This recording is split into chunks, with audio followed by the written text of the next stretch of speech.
Welcome back to the Million Dollar Nonprofit Podcast. I'm your host, Tom Kelly, and today we're diving into one of the trickiest but most critical aspects of running a successful nonprofit, your board of directors. If you're leading a small organization under $1 million in donations, this episode is for you. Boards can be a source of incredible support or major frustration, and understanding how to set expectations, hold members accountable, and build a board that actually moves your mission forward is critical. Today, I'm joined by David Rhode, a nonprofit leader who's been on both sides of the table as a founder, executive director, and now a coach and consultant for nonprofit boards. He's also the author of Passion Isn't Enough, a book written for small nonprofit leaders who want to scale their organization effectively. If your board has ever left you frustrated, confused, or unsure how to get them aligned with your mission, this episode is packed with actionable strategies you can implement this week. Let's dive in. David, thank you so much for being on this episode of the Million Dollar Nonprofit Podcast. Tom, it's great to be here. I can't wait for the conversation. So, David, you've been on both sides of this. You've been a nonprofit founder, an executive director, and now a consultant working with leaders who are wrestling with their boards. So let me ask you this question. When a nonprofit leader comes to you frustrated with their board, what's usually the real problem underneath the surface there? Well, it's a simple question, but it's a slightly complicated answer, and I'll try to break it down. Typically, what it comes from is lack of clarity in terms of expectations. The person who's running the nonprofit wants certain things from their board members, and the board members didn't know that was part of the deal. And so, when there's a mismatch of those expectations, there can be frustration when board members aren't performing as a leader might expect them to. So, we can talk a little bit more about what those expectations might be, but that's at its very root, a lot of times it comes from not clarifying those up front. What do you think is the most common misrepresentation of what a board member might think? There's two areas. The first is the amount of time that you would like me to be available to support the organization. I know organizations that have board meetings every 3 weeks, and I know organizations that meet with their boards on a quarterly basis. Are you asking them to do the work of the organization where they might need to come in and physically be present and do some of the functional work that's going on a day-to-day basis, more of a working board? Or is it more of a capacity building board where they're trying to help set the strategy of the organization and things of that nature? So the first area is time, the time that you'll need from me, and just being really upfront about that. And then the second is, what are the financial expectations about being a board member? Is there a give-get policy? Are people that you are asking to get involved with your organization at the board level, have they ever fundraised before? Are they comfortable with that? Are they comfortable with reaching into their networks of people they know personally and professionally to get support for the organization that you both care about? So I think those two areas, time and also what the financial expectations are, those are the things that need to be covered in some level of depth so that when the person says, yeah, I'd love to be part of your board, they know what they're signing up for. And, you talk about like intentional board building, right? Versus what I'm guessing most small nonprofits do, which is probably more like we just need warm bodies who will say yes at the beginning. What does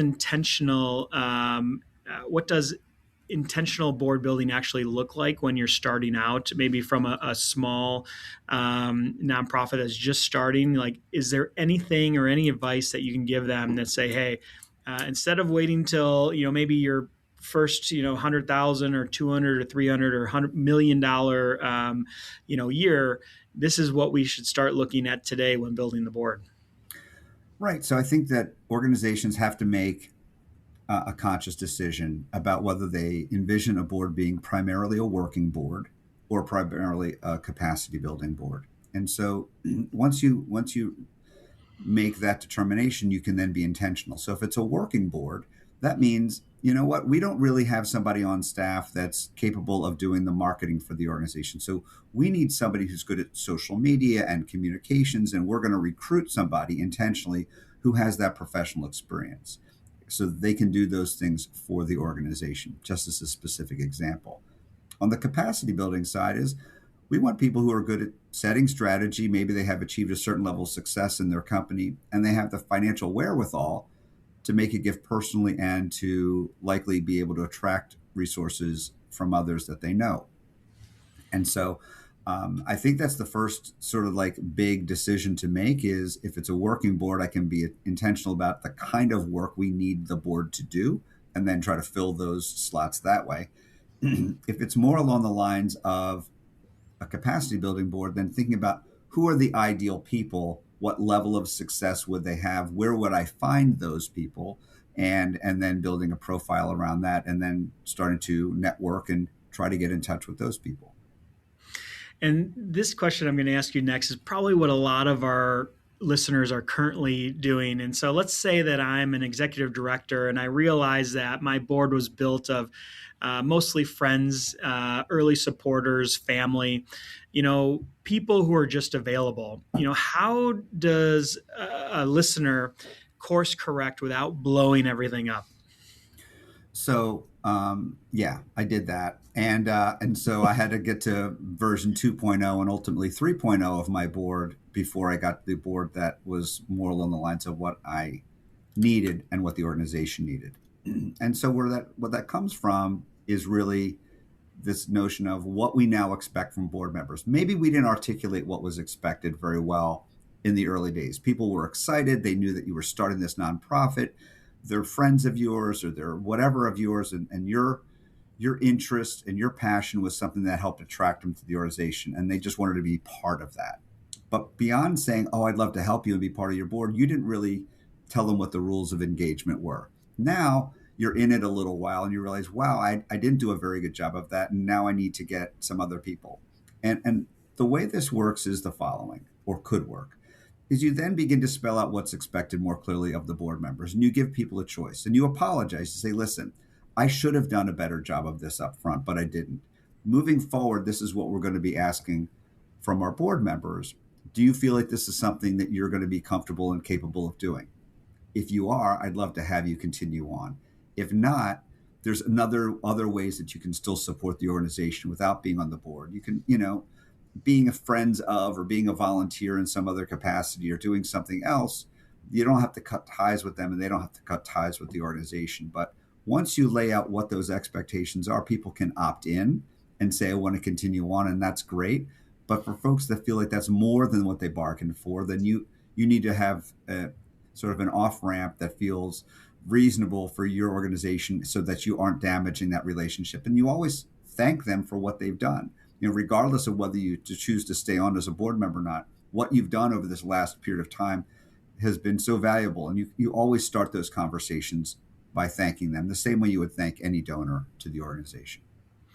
Yeah, and I think if you have those real conversations, especially with friends and family, everybody at the beginning just wants to help. They think starting a nonprofit's cool. They want to be part of the organization. But as it starts growing and it actually becomes something that is doing good in the community, I'm sure a lot of them start to feel like, whoa, maybe I don't have the capacity or the know-how to keep this thing going. And just having those real and authentic conversations with board members to say, hey, this is where we're going. And I know you want us to go there.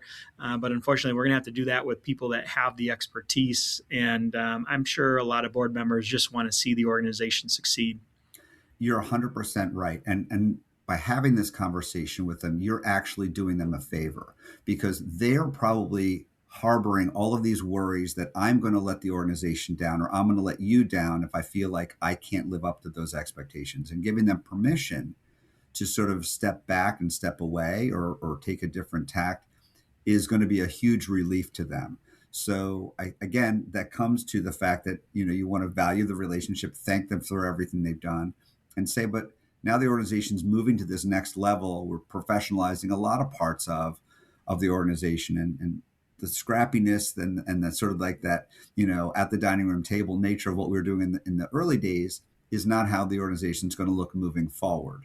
And they're, but at least the notion that people have some agency in the decision. I want to be part of this moving forward, or I think I've done what I can do. And let somebody else who's better suited to fill some of those other things take my spot.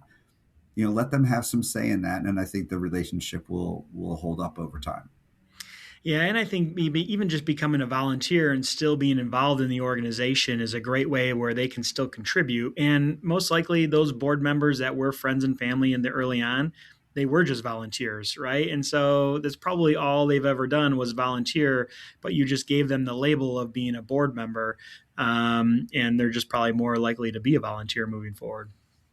That's right. I mean, relationships change, people's time and availability change in their own personal and professional life. So, what they're capable of doing and what the organization needs, sometimes they grow apart. And then making sure that there's a good way for them to have a nice, solid relationship with what they're doing and feel good about that contribution moving forward is a great outcome. When you're working with executive directors and founders of nonprofits that have, volunteer board members, how do you help them to hold their volunteer board accountable when really these board members are just giving their time for free? But you still need to hold them accountable so you can keep moving the organization forward. Is there any advice or tips that you give your clients that have these situations? You're onto a big area, and holding people accountable is a really big step for an organization to take in terms of how they're going to professionalize the work that the board's going to be doing. And I think it all goes back to this very, very fundamental thing that here's what's expected of you as a board member. If I lay out these things for you before you become a board member, we have 4 board meetings. We expect you to attend those. We have a board retreat. We expect you to do that. We expect you to make a personal gift of this amount, blah, blah, blah. We expect you to introduce us to X number of people a year, potentially future donors or future board members. We expect you to participate in our annual big event. Whatever the things are for each organization, doesn't matter. You've articulated 8 to 10 things. Then the tracking of those things, how did you do? It's a scorecard. Well, you only came to one of the 4 board meetings, Tom, and you did make a gift last year, but you didn't make one this year. And you introduced us to 2 people. That was great. You did this other thing that was great, but these other things, our major event, you weren't able to join us for whatever reason. So when you have that as a point of conversation, and it doesn't become you blaming them or you shaming them. It just becomes, hey, what do you think about this? And typically the reaction might be something along the line. I mean, for the people that are doing really well, there's nothing to talk about other than, oh my gosh, you're doing a great job. Like, can you, what do we think the next year looks like? And then they get all excited and they might tell you how they want to do even more. That's a great conversation. For the people who might be underperforming, as we've defined it, then they were going to typically react with, I'm embarrassed by that. I really feel like I've let the organization down. And at that point, the response from you is, well, I don't want you to feel that way, but I do want to have us have a conversation about what you think is possible moving forward. If you don't think you're going to be able to do the things that we've judged important moving forward, maybe it's time to take a step back and somebody else could fill those shoes. If you do want to stay involved, then I'd love for you to tell me how we could support you better so that you could do the things that we thought you'd be doing all along.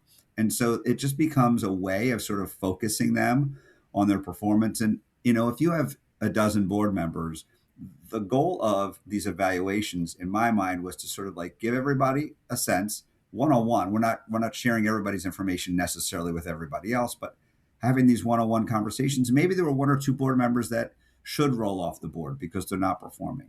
And then you could logically have them take a step back and then you could fill those shoes. And it could just be a way that the board continues to kind of grow in terms of the number of board members who are actively engaged around the right focus points for the organization. You wrote a book recently called Passion Isn't Enough, and it's specifically for small nonprofit leaders. What's one thing that passion alone can't solve when it comes to boards? Well, passion is normally what attracts us to the work, whether from a staff perspective, as a founder, or from a board member, because they're going to relate to the mission of the organization. What people need to understand is you're running a business. This nonprofit organization is a business. It has to generate a certain amount of revenue so that you can hire a certain number of people to deliver the kind of difference in your community that you're trying to deliver. And so The first point of the book is really to break down what those different aspects of the business are: building your strategic plan, building your board, building your fundraising strategy, building your cost controls, building your team, all of the things that you need. And there are many. I've just highlighted a few. So when board members need to first understand what the different aspects of the organization are. So there's that education piece. And then board members can decide how they can see themselves supporting the organization best. And so at the early stages, I think, for board members, that the first thing I would always have them do is I would have them come and participate in your programs. They should see the work of the organization firsthand. Make sure that they understand the work you're doing and the difference that you're making, and always be able to share a story or two with them, so that when they're talking to somebody else, they can then have a clear-cut elevator pitch. So my first order of business would be to have them understand the talking points of the organization, so they could explain that to somebody else and get them kind of on message by seeing the work you're doing, going through a little bit of training about what to say when you're in front of somebody that's curious about the organization, and move from there. That'll give them more confidence. Our audience is comprised of mostly organizations under $1 million. What's one board practice that might work great for a large or a big nonprofit, but is terrible advice for the organizations that are still under the $1 million mark? I don't know that I think about it differently in terms of the organizational size. I think it comes down to, are board members engaged? Do they come to board meetings prepared? Is there a culture where they are asking thoughtful questions? And when you're moving through an agenda, that a number of people that are around the table are involved in that conversation. So I think one of the best practices at any organization, and especially for smaller organizations, is to be very focused within each board meeting. Here's the one thing I'm going to want you all to help with in terms of having a conversation. You tell them that in advance of the board meeting. And then when you bring up that topic during the board meeting, they're ready to have that conversation. And then you go around the table and say, Sue, what do you think about this? Tom, what do you think about this? Jeff, what do you think about this? And you kind of get them in the habit of coming prepared and speaking out. They have opinions. If they don't have opinions, then why are they on the board? They should be engaged enough to share their perspective around it. So I think the practice is around not trying to cover everything in every board meeting, being really focused and trying to move one topic of a strategic importance ahead in that particular board meeting. Now, I know you teach nonprofit leadership at University of Pennsylvania. What's one thing about boards that surprises your students the most, or that they push back on, if any? Yeah, I don't think that everyone understands what that fundraising expectation is going to be, and how comfortable or uncomfortable they're going to be in terms of engaging people that they know. It's one thing to say, yeah, of course I'll help raise money. It's like, and then will you do it? And then, how will you do it? And so I think our job is to get people understanding that up front. Students certainly don't have that perspective unless they've served on boards. I have some graduate students who have served on boards, but just making sure that, whether it's on the nonprofit side, when you have a partner like a board member and they're a key stakeholder within the organization, you just have to know what their comfort level is going to be and how you're going to need to support them along the way. And they all need support. And we should welcome that. What we want to do is just have them trust you enough to tell you, I'm not comfortable doing this. Can you help me? And if they don't, because they're not doing anybody any favors by saying, oh, I'm doing the things you said, when they're not doing them at all. Like, it just needs to be a trusting relationship. And I think you need to create a culture that says that when you're going to be on this board, whether it's for the first time or whatever, this is how we're going to operate, and this is how it's going to work. I'm going to tell you when I'm struggling, and I'm going to need your support. And I want you to tell me when you're struggling, and then I can figure out how I can support you. If a nonprofit leader is listening right now and thinking, my board is a complete mess, I don't even know where to start, what's the first thing that they should do this week to kind of get things on the right track? The first thing that I would do is I would begin to schedule time with board members one on one, and sort of ask them two or three probing questions, just open ended questions. What do you think's going on with our board? How do you think we could do things better? Where are the kinds of places that you think you can make the biggest difference within the organization? Talk to them one on one and get their feedback to what's going on. And if the goal there is to see if there are any common threads, any patterns to those responses. If there are patterns, then that means that a number of people who are having the same experience, and assuming it's not the ideal one, then you can know where to focus your attention to try to get it back on track. So people like to be heard, and I think what I would do is I would always encourage those one-on-one conversations. Well, David, this has been a great conversation. So much in-depth and knowledge about board members and what to do. And I think kind of the main theme is when onboarding a new board member, just setting expectations early and making sure you have open and clear communication so that there's no miscommunication. And if you do have a board of friends and family, now it's time to start having some of those maybe difficult conversations for some of the board members that are not performing the way that you need them to kind of continue your mission. David, thank you so much for being on this episode of the $1 Million Nonprofit Podcast. It's my pleasure, and you really summarized it beautifully, Tom.